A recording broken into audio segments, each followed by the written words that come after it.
Hello, and you're very welcome to this very special show on behalf of Milwaukee Irish Fest about the Easter Rising of 1916.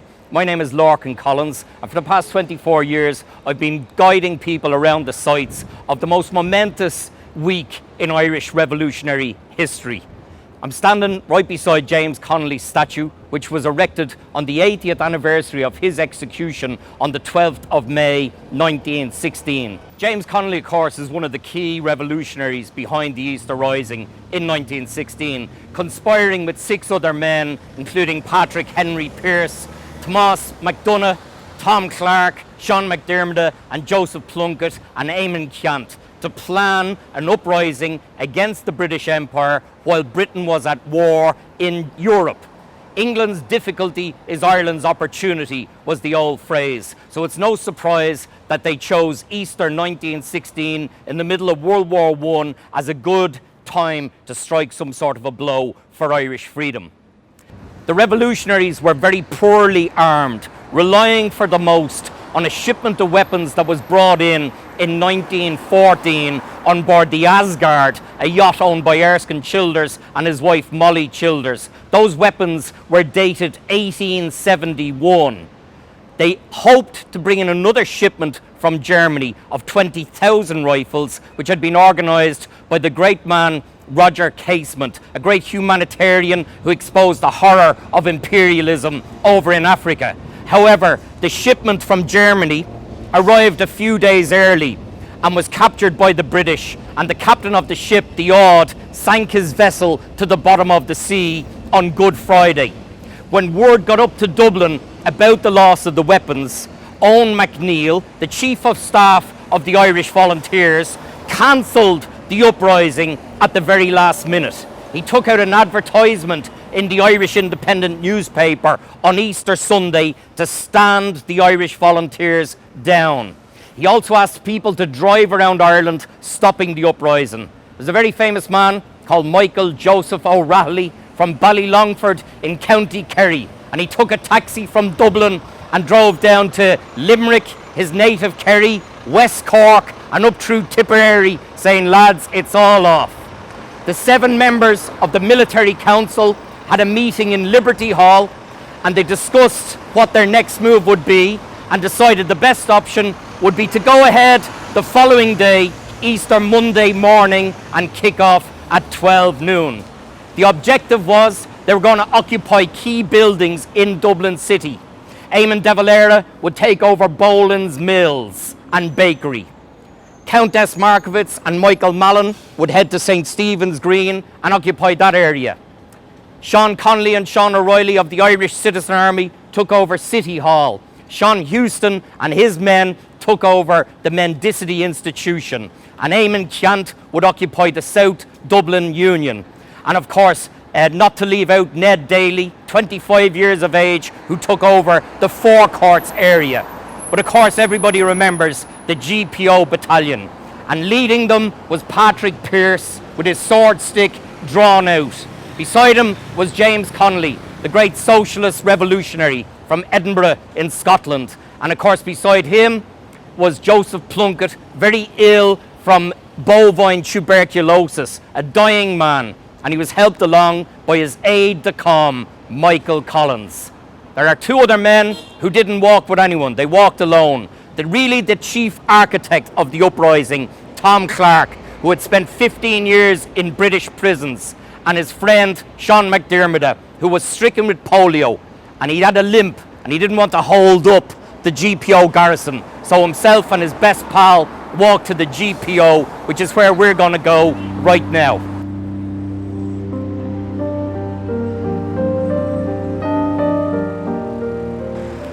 So here we are now at one of Dublin's most iconic buildings, the General Post Office, also known as the GPO, which was the headquarters for the revolutionaries in 1916. When they marched from Liberty Hall, they took over the post office, smashed all the windows, and using leather-bound ledgers and journals, they barricaded themselves into the building and waited for the British to come. 2 hours into the uprising, a section of Lancers, British on horseback, came trotting down the road, and there was a barrage of fire. So intense, for the first time in Irish history, the British Army turned on their heels and ran from the battle. So you can imagine the sense of euphoria amongst the revolutionaries inside. An awful lot of looting and burning went on when the poorer people of Dublin, who really had very little in life, started to loot the various fancy shops on Sackville Street, as it was called at the time. Unfortunately, they were also setting fire to the buildings as well, and the intensity of the heat was very difficult for the men and women inside the GPO to deal with. Seamus Robinson said it was so hot on Wednesday that you couldn't lean against the walls of the post office because it would take your skin off. One of the worst things that the revolutionaries had to deal with was that the British brought into operation 4 18-pounder cannons. Now, they had a big wheel on them that size, and they fired a shell that size. Inside the shell were 360 lead balls, which exploded in midair and rained hell down on top of them. Throughout Thursday and Friday, it was so bad in there that lumps of the ceiling and the roof were falling in on top of them. On Thursday, James Connolly was outside here on Princes Street, and he took a shot in the shoulder and a very nasty wound later on in the ankle. The man who led the charge out of the building to try and find a new headquarters, which they fixed upon Williams and Woods, a jam factory, was no better man than Michael Joseph O'Reilly, the Kerry man who had driven around Ireland stopping the uprising, now decided he would lead a charge down Moore Street and break their way through the British lines. He asked for 30 volunteers to do this, and no one wanted to volunteer. Pearse jumped up on a desk and gave a kind of an impromptu lecture which referred to Wolfe Tone and Robert Emmet and all the greats who died for Ireland. And apparently the lecture was so brilliant that 30 men said they'd do it. Desmond Fitzgerald ran over to O'Reilly and he said, "Best of luck, Michael, I'll see you later." He says, "Desmond, I'll never see you again." And he blew his whistle and they charged down Moore Street into the jaws of death. And the British machine guns went into overdrive. The first line of men were riddled down. O'Reilly took so many bullets to his body, he ran into a doorway and he wrote a little note to his wife to tell her what had happened. I'm waiting to hear the words. He says, "Darling Nancy, I've just been shot leading a rush up Moore Street. I took refuge in a doorway. While I was there, I heard the men pointing out where I was, so I made a bolt for the lane I am in now. I got more than one bullet, I think. Tons and tons of love, dearie, to you and to Nell and to the boys and to Anna. It was a good fight anyhow." The rest of the revolutionaries took over the various houses around Moore Street on Friday night. And on Saturday afternoon, they decided the situation was hopeless. And Patrick Pearse and Elizabeth O'Farrell, a Red Cross nurse, walked down Moore Street under a white flag and surrendered to the British.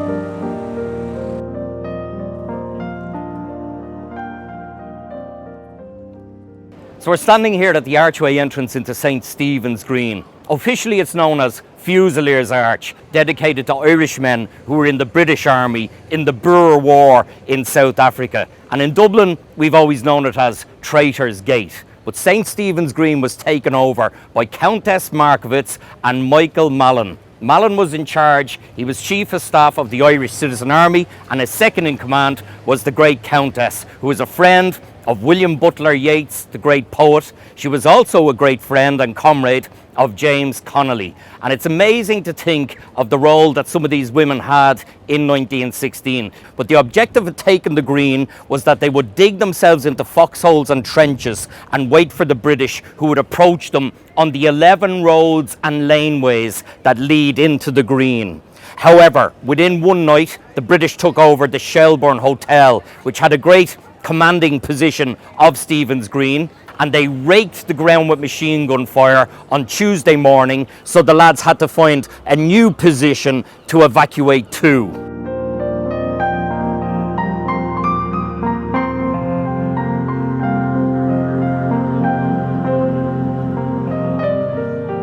So on Tuesday, they evacuated Stephen's Green and instead took the nearby College of Surgeons, where they engaged the British across the treetops in the Shelbourne Hotel. And if you look up at the building, you'll see that there are heaps of bullet holes from the British firing.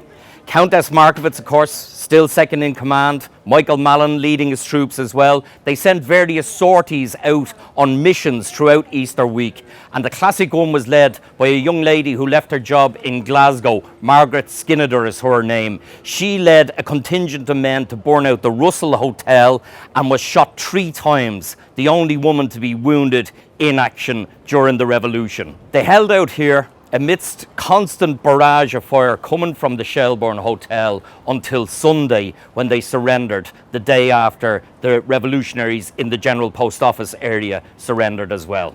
I'm standing here at City Hall, which was one of the key areas occupied during the Easter Rising in 1916. The Irish Citizen Army under Sean Connolly and Sean O'Reilly came running up this hill, heading towards Dublin Castle. They took over the guard room, captured some of the British soldiers' weapons. Unfortunately, they also shot a policeman dead here, Constable O'Brien. They then doubled back into City Hall, and 2 hours into it, Sean Connolly himself was killed in action on the roof of City Hall. His second in command, Sean O'Reilly, was also killed, and they were both replaced by a wonderful woman called Dr. Kathleen Lynn, who was the surgeon for the Irish Citizen Army. And she was the one who was given the honour of surrendering the garrison after a couple of days of fighting. Although it wasn't a long time for them to occupy this position, they were right on the doorstep of Dublin Castle, which must have been a great boost, a morale boost for the rest of the revolutionaries to hear how close they were to what James Connolly always called that edifice of evil omen, Dublin Castle.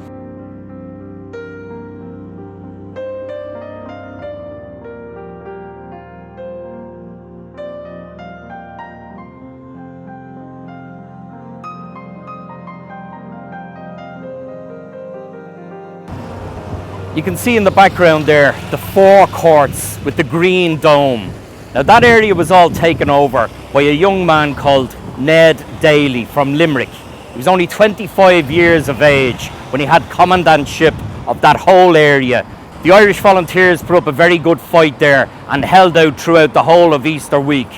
However, the British soldiers exacted a terrible revenge on the people in the area around North King Street when they shot dead 15 boys and men, and rather pathetically tried to bury them under inches of soil in their back gardens and in their cellars. What became known as the Massacre of North King Street was a great boost, if you will, for people who then supported the revolutionaries in the aftermath, angry as they were with the British who whitewashed the inquiry into the murder of those men and boys.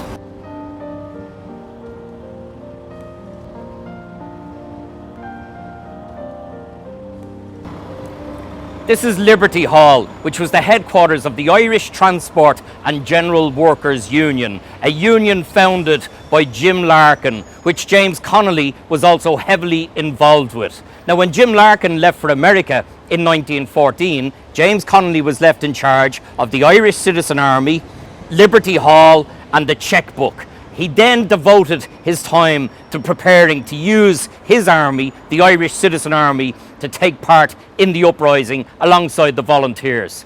The most important aspect of this building is that this is where the proclamation was printed. 2,500 copies, which were distributed around Dublin to let people know what these revolutionaries were all about. And besides the fact that it's the Irish men and Irish women, in the 4th paragraph there's a lovely line that says, "The Republic guarantees religious and civil liberty, equal rights and equal opportunities to all its citizens." And it goes on to declare its resolve to pursue the happiness and the prosperity of the whole nation, cherishing all the children of the nation equally. The Irish Times newspaper, in the aftermath of the rising, said that Liberty Hall was the brain of every disturbance in Dublin, that it was the centre of social anarchy within the city.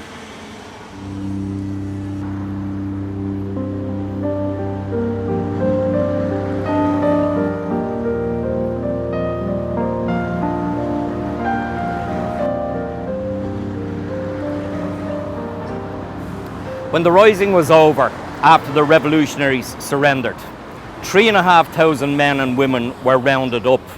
Many of them were sent to British prisons. Eventually, 1,800 men would be sent to Frongoch in northwest Wales. And we call Frongoch the University of Irish Revolution, because those who left that prison in around Christmas 1916 came out as a cohesive force, the nucleus of the IRA, who would engage the British again in 1919 to 21, a period we call the Tan War or the War of Independence. Regarding the executed men, they helped to engender great sympathy for the revolutionaries in the aftermath. The manner of James Connolly's execution was particularly brutal. Wounded during the uprising, he was unable to stand, so they strapped him to a chair in the Stonebreakers' yard in Kilmainham Gaol and executed him. Joseph Plunkett married his sweetheart Grace Gifford in Kilmainham Gaol chapel, and they were given 10 minutes to say their goodbyes, and then her brand new husband was executed.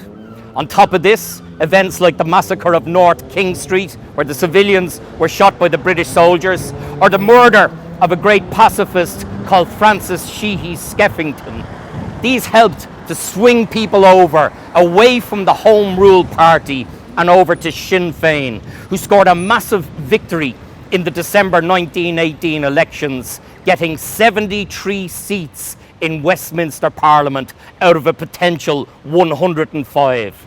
Sinn Féin had no seats in Westminster in 1916, and now 2 years later they were catapulted into being the largest political party that Ireland had ever known.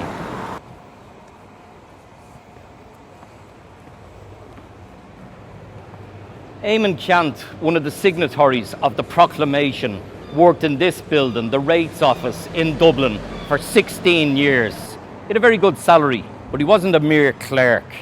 He dedicated his extra time to the Gaelic League, the language organisation, which brought him into contact with the likes of Patrick Pearse and Joseph Plunkett, who brought him into the military council of the Irish Republican Brotherhood, the organisers of the Easter Rising.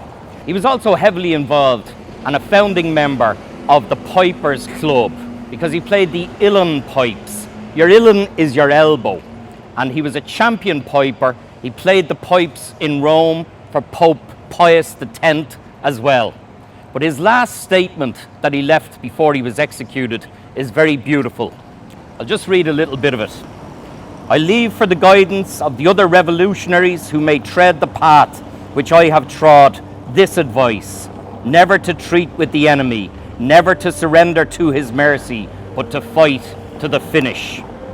Well, I hope you enjoyed that little short film about Easter week 1916. If you're ever in Dublin, look me up and I'll bring you around the sites and I'll show you them personally. A special thanks to Patrick Fitzgibbons for asking me to do this, and a shout out to my good friend in Milwaukee, Tim Keane, for being kind enough to sponsor this. Enjoy the rest of Irish Fest. Slán agus Bannacht, gur míle maithagibh go léir.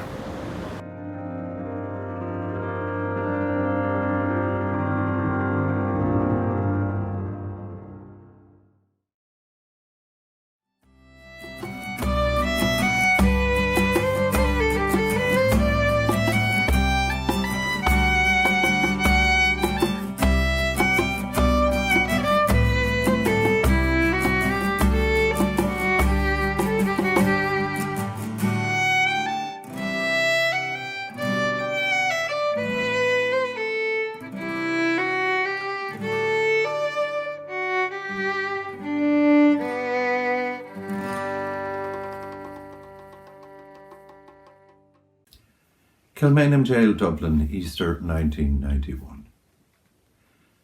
Roadies in ponytails, stringing lights and cables, a beer can popped in the corner, echo of sound check. Outside, in the filling yard, hum of expectation. We pour through the narrow gate under the gallows hook in twos and threes, becoming an audience. Before the lights go down, we examine each other shyly. The singer surveys his audience, heat rising to the tricolour and plough overhead as the first words of Galvin's lament climb to invoke James Connolly's ghost. We are joined by the dead. I say this as calmly as I can. The gaunt dead crowded the catwalks, shirt-sleeved, disbelieving.